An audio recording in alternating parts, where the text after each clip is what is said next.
evening, students. So today we will start with our supplementary reader, Footprints Without Feet. तो जिस chapter से इसका name पड़ा है इस बुक का, आज हमने वही चैप्टर जो है वो पढ़ना है. बहुत इंटरेस्टिंग स्टोरी है. 10th में ना जितनी अभी तक जितनी स्टोरीज पढ़ी हैं मैक्सिमम इंटरेस्टिंग है ना. मैक्सिमम क्या, सारी की सारी ही इंटरेस्टिंग स्टोरी थी. तो ये भी उनमें से एक स्टोरी है जो बहुत ही ज़्यादा इंटरेस्टिंग है. So lesson name is footprints without feet and lesson number is 5. तो फुटप्रिंट्स विदाउट फीट क्या मतलब हुआ कि फुटप्रिंट्स हैं बट फीट नहीं है, कि पैरों के निशान बिना पैरों के कैसे हो सकते हैं. So let's have its intro.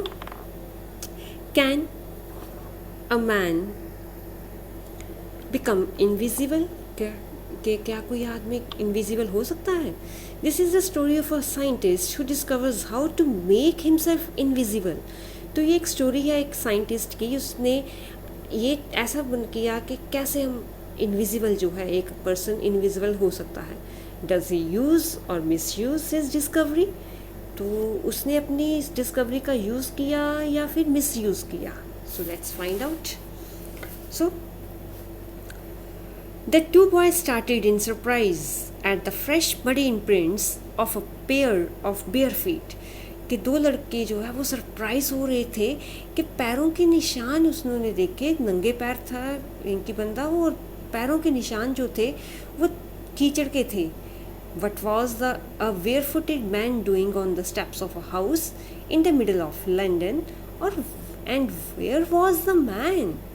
तो कहते कि नंगे पैर आदमी जो है वो एक घर की सीढ़ियों पर क्या कर रहा है, बिल्कुल लंदन के सेंटर में, लेकिन वो आदमी है कहाँ पर. तो देखो, जिस बच्चे की मैंने बुक ली है उसने बड़े ही अच्छे से पेंसिल से ना, जो उसको नहीं पता चलता था ना, क्या कहते हैं उसको, वर्ड के मीनिंग्स, तो उसने लिखे हैं. तो आप भी ऐसे ही लिख सकते हैं, ठीक है.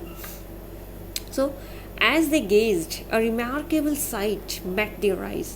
तो जैसे वो हैरान हो रहे थे ना, तो बड़े ही रिमार्केबली जो है उनके पैरों के निशान जो थे वो आगे देखते जा रहे थे. अ fresh foot mark appeared from nowhere. तो एक और फ्रेश फुट का मार्क बना, लेकिन कहाँ से, कहीं पता ही नहीं. Further footprints followed one after another descending the steps and progressing down the street. तो वो फिर और आगे से आगे पैरों के निशान बनते गए एक के बाद एक, और फुट स्टेप्स जो थे नीचे उतरते जा रहे थे सीढ़ियों से और गली में जा रहे थे. The boys followed fascinated until the muddy impressions became fainter and at last disappeared altogether. तो वो लड़के पैरों के निशानों को जो है वो फॉलो करे जा रहे थे. फैसिनेटेड मतलब कि बहुत ज़्यादा उनको अपनी तरफ को खींच रहे थे. आकर्षित हम बोल सकते हैं, जैसे यहाँ पर लिखा भी हुआ है. सो वो इम्प्रेशन जो थे वो धीरे धीरे मड है, कीचड़ है, फेंट तो सूखेगा. सूखने से क्या हुआ, पैरों के निशान फीके पड़ते गए और लास्ट में बनने ही गायब हो गए. The explanation of the mystery was really simple enough. तो इस मिस्ट्री की, इस रहस्य की जो एक्सप्लेनेशन है बहुत ही सिंपल है. The bewildered boys had been following a scientist who had just discovered how to make a human body transparent. तो वो जो bewildered लड़के थे, मीन्स की हैरान हो रहे लड़के थे, सरप्राइज बॉयज थे, वो किसी और का नहीं बल्कि एक साइंटिस्ट का पीछा कर रहे थे. वो पैरों के निशान जो थे, एक साइंटिस्ट थे जिसने एक मेडिसिन बनाई थी कि कैसे ह्यूमन बॉडी को ट्रांसपेरेंट, मतलब ट्रांसपेरेंट क्या होता है, जिसके आर पार देख सकते हैं. तो मतलब कि बंदा नहीं दिखेगा, हम उसके आर पार देख सकते हैं. तो कैसे, मूवी देखी ना मिस्टर इंडिया, है ना, अनिल कपूर श्रीदेवी की, देखना अगर नहीं देखी है तो उसमें ऐसी है कुछ स्टोरी. लेकिन उसमें वो साइंटिस्ट नहीं है, कुछ और ही है. तो वो भी मिस्टर इंडिया भी जो है वो ट्रांसपेरेंट बन जाते हैं. ओके, सुनिए, back to our lesson. Griffin, the scientist, had carried out experiment after experiment to prove that the human body could become invisible. तो ग्रिफिन साइंटिस्ट थे. तो वो कहते कि वो एक्सपेरिमेंट के बाद एक्सपेरिमेंट करे जा रहा था कि कैसे ह्यूमन बॉडी को हम इनविजिबल बना सकते हैं. Finally swallowed certain rare drugs and his body became as transparent as a sheet of glass, though it also remained as solid as glass. तो फाइनली उसने एक मेडिसिन बनाई जो उसने खुद स्वेलो की, मतलब खा ली। और फिर क्या हुआ कि एकदम से उसकी बॉडी जो है वो शीशे की तरह ट्रांसपेरेंट हो गई, जिसके आप पास देख सकते थे। और फिर उसके बाद शीशे की तरह तो वो इनकी ट्रांसपेरेंट थी, लेकिन सॉलिड भी उसकी जैसी ही थी बॉडी। ब्रिलियंट साइंटिस्ट दो he was, Griffin was rather a lawless person. कहते बहुत ही ज़्यादा ब्रिलियंट साइंटिस्ट था ग्रिफिन, लेकिन एक लॉलेस पर्सन भी था, मीन्स कि लॉ को, कानून को मानने वाला नहीं था। His landlord disliked him and tried to eject him. तो उसका लैंडलॉर्ड जो था, मकान मालिक, वो उसको पसंद नहीं करता था, वो उसको घर से निकाल दिया। In revenge Griffin set fire to the house. तो इस बदले में क्या किया फिर ग्रिफिन ने उसके घर को आग लगा दी। To get away without being seen he had to remove his clothes. कपड़े डालता था दवाई खाने के बाद तो क्या था, वो दिखाई देता था। कपड़े उतार देता था तो वो दिखाई नहीं देता था। ठीक है, तो ऐसे ही फिर अब लोगों से बचने के लिए उसने कपड़े उतार दिए, क्योंकि घर को आग लगाई थी, पुलिस ने पकड़ना था। Thus it was that he became a homeless wanderer। तो अब इसके कारण क्या हुआ, वो एक बिना घर के आवारा बन गया। विदाउट क्लोथ्स, और कपड़े भी नहीं थे, विदाउट मनी, पैसे भी नहीं थे, एंड क्वाइट इनविजिबल, और बिल्कुल इनविजिबल था। until he happened to step in some mud and left footprints as he walked। तो जब तक वो इनविजिबल था तब तक कि उसने जब तक मड में पैर नहीं रखा, और मड पर उसके जैसे पैर पड़े कीचड़ पर, उसके पैरों के निशान बनने लगे। He escaped easily enough from the boys who followed his footprints in London। जैसे ही कीचड़ सूख गया तो वो वहाँ से बच गया। वो लड़के तो उसके फुटप्रिंट्स का पीछा कर ही रहे थे लंदन में। But his adventures were by no means over. अभी उसके जो एडवेंचर्स थे अभी ख़त्म नहीं हुए थे। He had chosen a bad time of the year to wander about London without clothes. उसने साल का बहुत ही गंदा टाइम जो था, बुरा टाइम जो था, वो लंदन की गलियों में बिना कपड़ों के घूमने का चूज़ किया था। इट वॉज मिड विंटर, सर्दियाँ चल रही थी, और वो भी मिड थी, मतलब दिसंबर जनवरी का टाइम था। The air was bitterly cold and he could not do without clothes.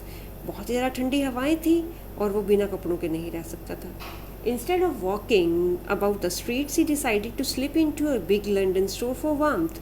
तो अब गलियों में घूमने की बजाय उसने यही सोचा कि मैं एक बड़े से स्टोर के अंदर अपनी बॉडी को गर्म करने के लिए चला जाऊँ। Closing time arrived and as soon as the doors were shut, Griffin was able to give himself the pleasure of clothing and feeding himself without regard to expense। तो दुकानें बंद होने का टाइम हो रहा था, तो जैसे तैसे करके ग्रिफिन जो है वो एक स्टोर के अंदर चला जाता है, और वहाँ पर कपड़े भी मिल जाते हैं, और अपनी भूख को शांत करने के लिए वो उसको काफ़ी खाना भी मिल जाता है बिना पैसे खर्च किए। He broke open boxes and wrappers and fitted himself out with warm clothes। तो वो फिर बॉक्सेस को तोड़ देता है, रैपर्स को तोड़ देता है, और जो कपड़े उसको गर्म कपड़े फिट आते हैं वो निकाल देता है। Soon with shoes and overcoat and a white brimmed hat he became a fully dressed and visible person।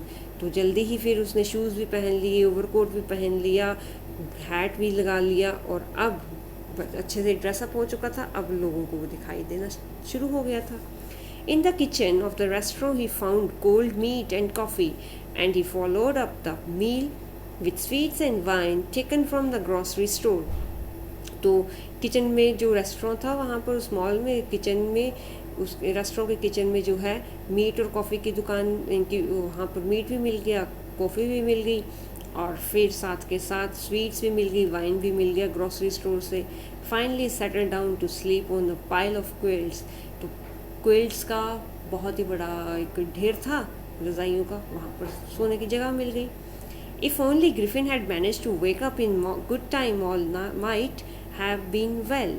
तो अब जो था, अगर ग्रिफिन उठ जाता जल्दी तो सब कुछ बड़ा अच्छे से उसका हो जाता। As it was he did not wake up until the assistants were already arriving next morning. और लेकिन वो जल्दी नहीं उठा, और असिस्टेंट जो थे वो जल्दी सुबह आ गए। When he saw a couple of them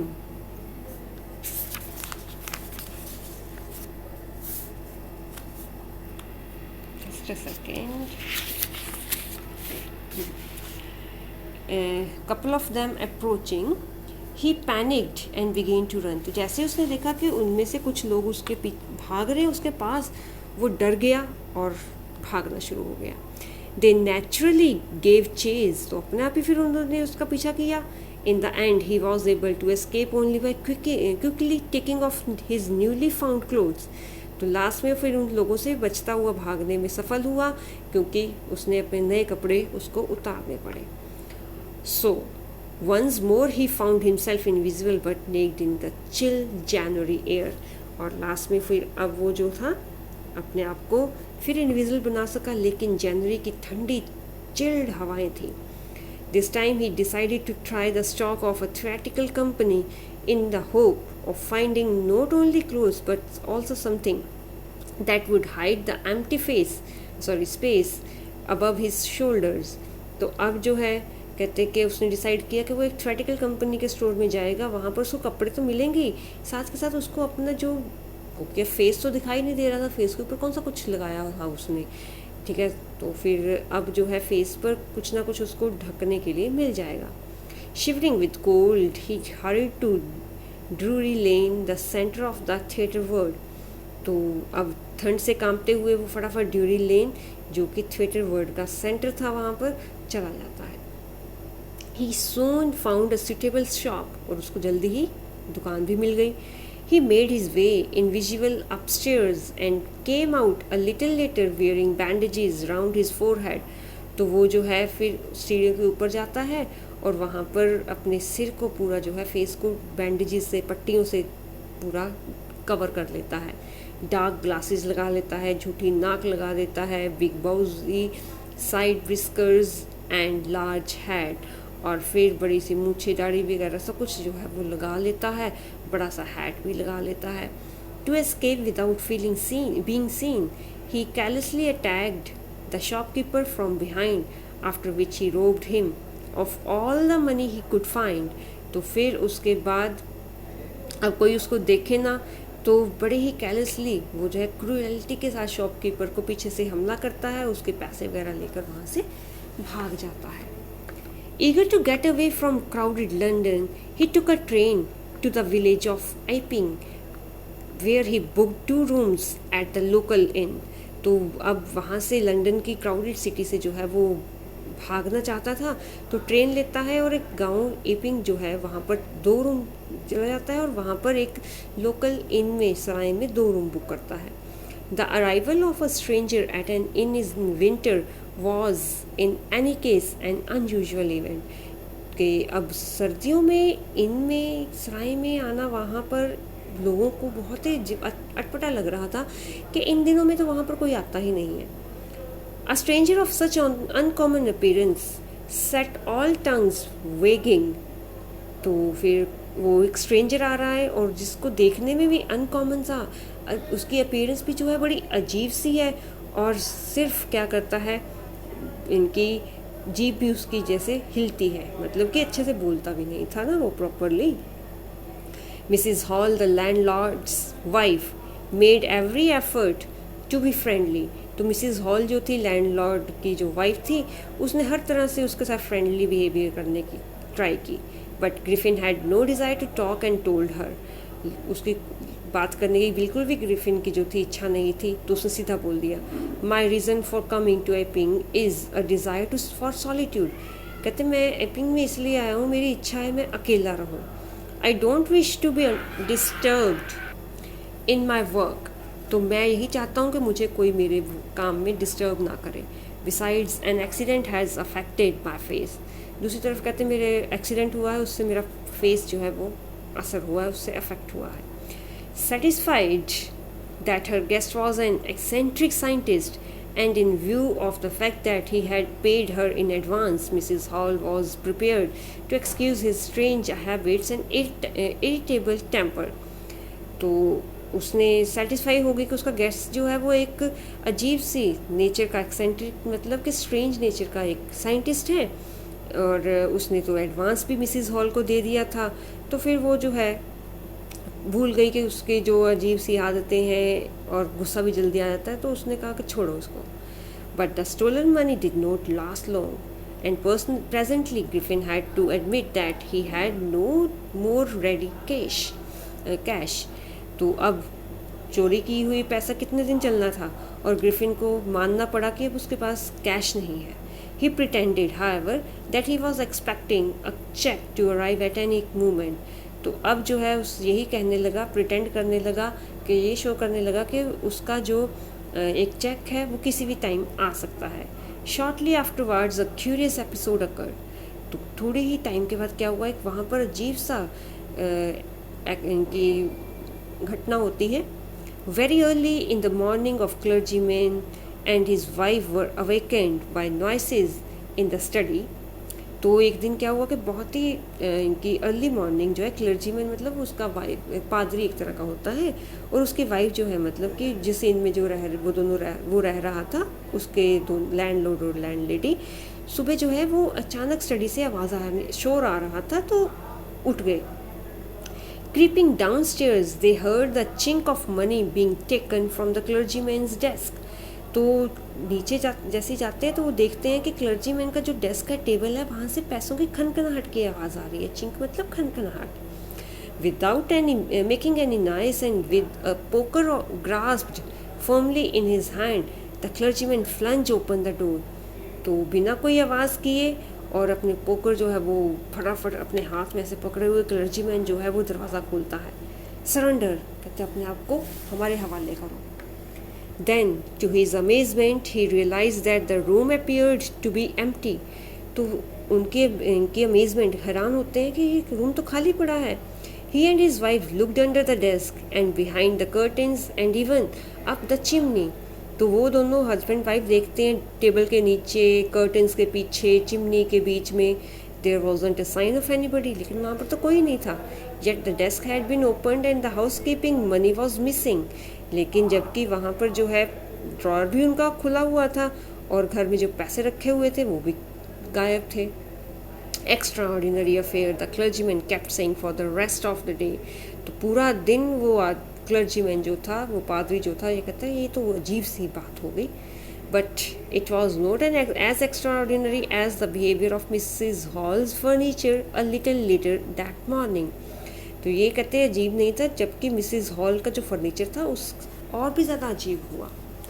The landlord and his wife were up very early and were surprised to see the scientist's door wide open. तो दोनों हस्बैंड वाइफ जल्दी उठ गए थे और उन्होंने देखा कि साइंटिस्ट का दरवाज़ा खुला है.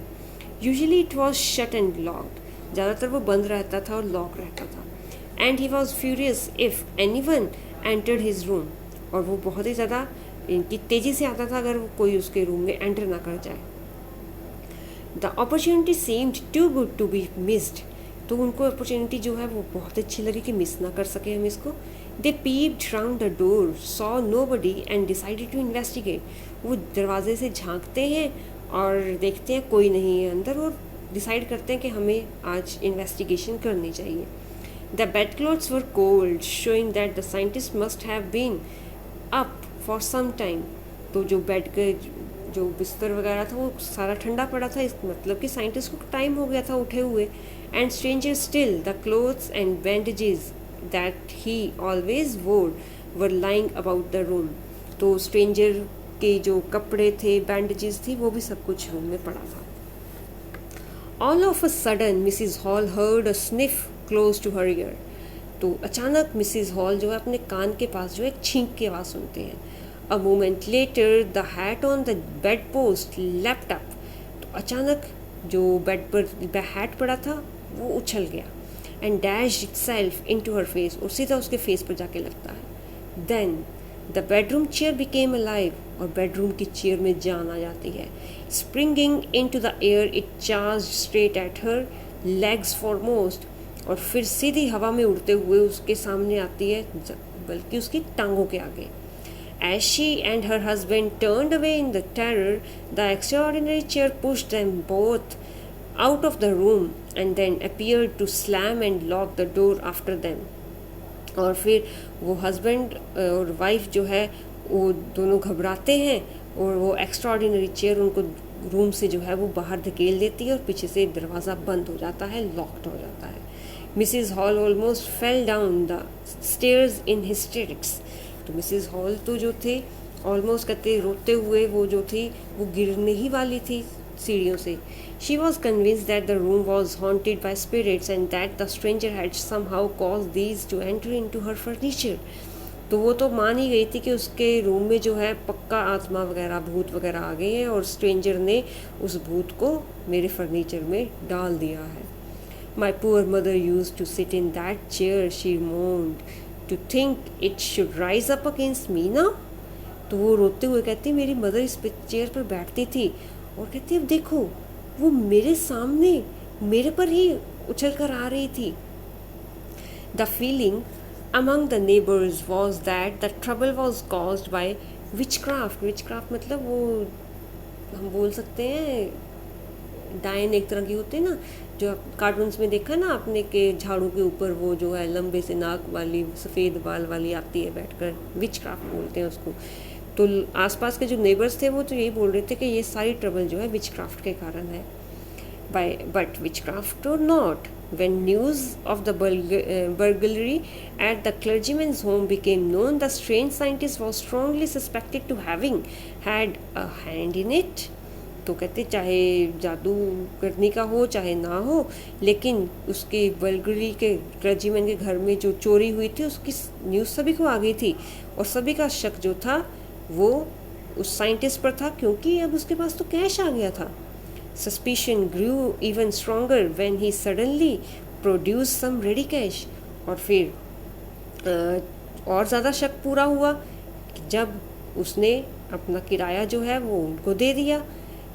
Though he had admitted not long before that he had no money, जबकि उसने तो अभी एडमिट किया था कि उसके पास तो पैसे ही नहीं है।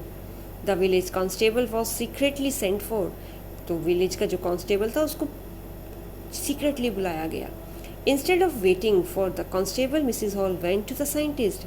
तो अभी कांस्टेबल की उसने वेट भी नहीं की, मिसेस हॉल ने, और साइंटिस्ट के पास जाती हैं। Who had somehow mysteriously appeared from his empty bedroom, जो कि एकदम से अचानक से अपने खाली बेडरूम में एकदम से अचानक से आ गया। I want to know what you have been doing to my chair upstairs, she demanded। तो वो कहती मैं जानना चाहती हूँ कि आप ऊपर मेरी चेयर के साथ क्या कर रहे हो। And I want to know how it is you came out of an empty room and how you entered a locked room। और मैं ये भी जानना चाहती हूँ कि तुम एक खाली रूम में कैसे आ गए और तुम एंटर कैसे किए इस रूम में जो कि लॉक्ड था, क्योंकि चेयर ने उनको बाहर निकाला था ना। So the scientist was always quick tempered. तो साइंटिस्ट तो वैसे जल्दी में उसको गुस्सा आ जाता था। नाउ ही बिकेम फ्यूरियस, और वो और ज़्यादा तेज़ हो जाता है। You don't understand who or what I am, he shouted। Very well, I'll show you। कहते तुम्हें समझ नहीं आता मैं कौन हूँ, ठीक है मैं भी बताता हूँ। Suddenly he threw all bandages, whiskers, spectacles and even nose। तो जल्दी ही वो अपनी बैंडेजेस, मूछे, दाढ़ी सब कुछ जो है वो निकाल देता है। It took him only a minute to do this। एक ही मिनट लगता सब कुछ करने में उसको। The horrified people in the bar found themselves staring at a headless man।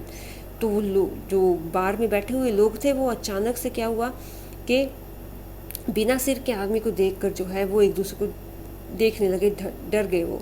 Mister Jeffers as a constable now arrived and was quite surprised to find that he had to arrest a man without a head. तो mister Jeffer जो constable थे वो भी पहुंच जाते हैं और हैरान होते हैं मुझे आज एक आदमी को अरेस्ट करना जिसका सिर नहीं है। But Jeffers was not easily prevented from doing his duty. लेकिन जेफर जो थे उनको उनकी ड्यूटी करने से रोका नहीं जा सकता था। If magistrates warrant ordered a person's arrest then that person had to be arrested with or without his head. कहते हैं अगर मैजिस्ट्रेट ने मुझे वारंट दिया है, ऑर्डर दिया है कि आदमी को पकड़ना है, तो मैं उस आदमी को पकड़ूंगा चाहे उसका सिर हो चाहे ना हो। There followed a remarkable scene as a policeman tried to get hold of a man who was becoming more and more invisible as he threw off one garment and after another। तो वहाँ पर जो है एक से एक अजीब scene जो थे वो हो रहे थे पुलिसमैन के आगे। जैसे ही वो जो है उस आदमी को पकड़ने के लिए जाता है, वो आदमी एक एक करके अपने कपड़े उतारता है और इनविजिबल होता जाता है। Finally a shirt flew into the air, और लास्ट में एक शर्ट जो है हवा में उड़ती है. And the constable found himself struggling with someone he could not see at all. और कांस्टेबल लास्ट में स्ट्रगल कर रहा है उस आदमी को पकड़ने के लिए जो अब दिखाई ही नहीं दे रहा है. Some people tried to help him. कई लोगों ने उसकी हेल्प करने की कोशिश की, but found themselves hit by blows that seemed to come from and nowhere. तो वो लेकिन मुक्के वगैरह पड़ने लगे, झटके पड़ने लगे, थप्पड़ पड़ने लगे. जब वो लोग उसकी हेल्प करने लगे तो वो सब कुछ थप्पड़ मुक्के कहाँ से आ रहे थे कोई नहीं जानता था. In the end, Jeffers was knocked unconscious as he had a last attempt to hold on to the unseen scientist. और फिर अब जेफर्स को जो है वो अब अनकॉन्शियस हो गया, मतलब बेहोश एक तरह से हो गया जब उसने लास्ट अटेम्प्ट उस साइंटिस्ट को पकड़ने की. There were nervous excited cries of hold him. तो वहाँ पर जो है नर्वसनेस थी सभी में और एक्साइटेड थे सारे, क्राइज थी, चीखें थी, पकड़ो उसको पकड़ो. But this was easier said than done. लेकिन ये कहना आसान था, करना मुश्किल था. Griffin had shaken him free. Griffin फिर एक बार अपने आप को फ्री कर लिया. And no one knew where to lay hands on him. और कोई नहीं जानता था कि अब उसको पकड़ने के लिए कहाँ पर हाथ डाले, मतलब कि उसको कहाँ से पकड़े. तो फिर एक बार वो वहाँ से भागने में सफल हुआ. तो इसके साथ ही हमारा ये चैप्टर भी हुआ.